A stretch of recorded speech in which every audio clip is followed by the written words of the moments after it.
Hey guys, welcome. It seems like a lot of us are getting tired of the gay scene and the pop culture that's being shoved down our throats. So I thought that I would take a stab at it and try and make some content that speaks to what it looks like just living life, as someone who also happens to be queer.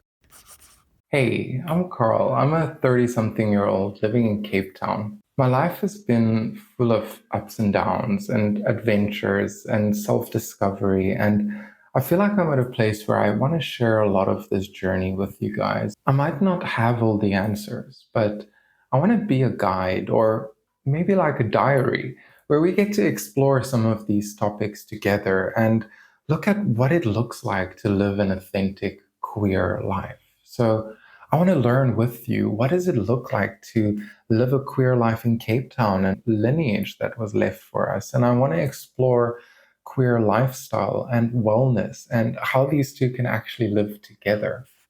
So whether you're straight or queer or still figuring it out, these topics actually affect all of us. And this is an opportunity where we can explore these things together and just learn what it looks like to live as humans. Figuring out who I was as a queer person growing up, and even just accepting the fact that I'm queer, was a really difficult journey. Still is, and I know it's for a lot of people out there as well. We didn't really have a lot of positive role models to look up to in the queer spaces, and media wasn't a great source for us growing up either. And even in life today, where we're around our friends and in society, there's a lot of toxicity that makes it difficult to find ourselves and find our place in this world. But we're so much more. We're so much more than the expectations and limitations society puts on what it looks like to be queer. And we're so much more than RuPaul's Drag Race, and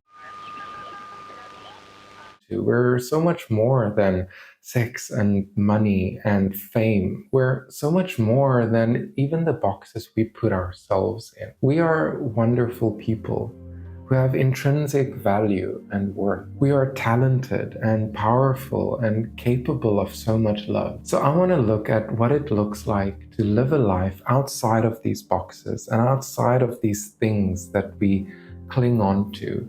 What it looks like to just live as a human who also happens to be queer. I want to make a caveat though that these topics we're going to discuss and these issues that queer people face aren't unique to the queer community.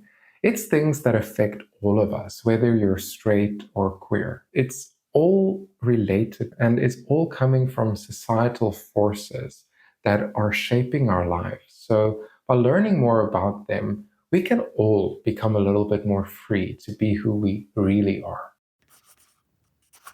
Being queer is not just about who we love or who we hook up with. It's so much more. It's actually a completely different culture. Queer people are different. We're different in the way that we think and what we do, how we talk, the issues that we face, the dreams that we have. It's all a little bit of a different culture. And it's a culture worth preserving, and it's a culture worth learning more about. So I want to explore what it looks like to live this queer culture right here in this place I call home. Cape Town, South Africa has been the gay capital of the continent for many years, with neighborhoods like De Waterkant and back in the day, really historical places like District 6 being responsible for a lot of really rich and exciting queer history. There's a lot of famous bars and drag queens that come out of these streets, and a lot of that is fading away. With the loss of a lot of queer spaces in recent years and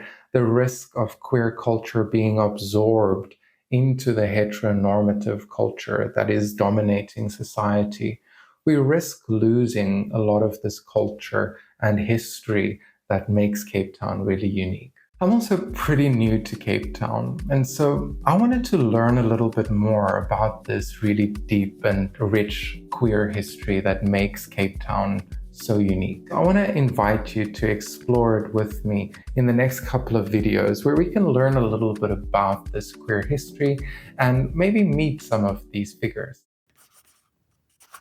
Queer culture can be super toxic everywhere, even here in Cape Town. It's really easy to feel lonely and rejected and frustrated in these communities and places that we're supposed to call home. And these experiences that we have as queer people often have the potential to have really damaging and real negative impacts on our emotional well-being. So I want to explore what it looks like to bring emotional wellness and queer life together, to learn how to love ourselves and the communities around us back into wholeness through some of the tools that I've learned along the years. I believe that queer people have a really powerful message to share and that we can have a really profound impact on society around us once we learn how to accept each other better and how to love the world around us. And that's really possible by learning how to love ourselves first. I want to share a little bit about how I got here in the first place. Well, YouTube was definitely an accident. And as you see, it's a space that we're going to grow in together. And I'm really excited for that. But me, myself, I grew up in Johannesburg, South Africa, a couple of years ago, and I've lived a pretty diverse life. From a young age, I've gone through quite a few challenges at home with a really difficult family life and figuring out my sexuality and a lot of religion and even making ends meet. But luckily, I got the opportunity to live abroad for quite a couple of years where I lived all around Asia. And I had the opportunity to learn a lot more about myself and the world. So I recently returned to South Africa with a renewed sense of who I am and a hunger to learn even more. I came to Cape Town though, because I really do find it so beautiful here. It's really amazing being in the nature and having so much diverse cultural experiences to enjoy.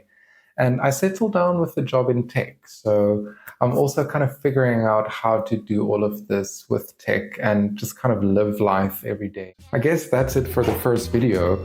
I don't really know how to end it yet. A lot of this is new and it took quite a lot of tries just to get this far. So I'm really excited to learn more and grow more with all of you and hear about your stories as well along the way. But until then, it was lovely meeting you.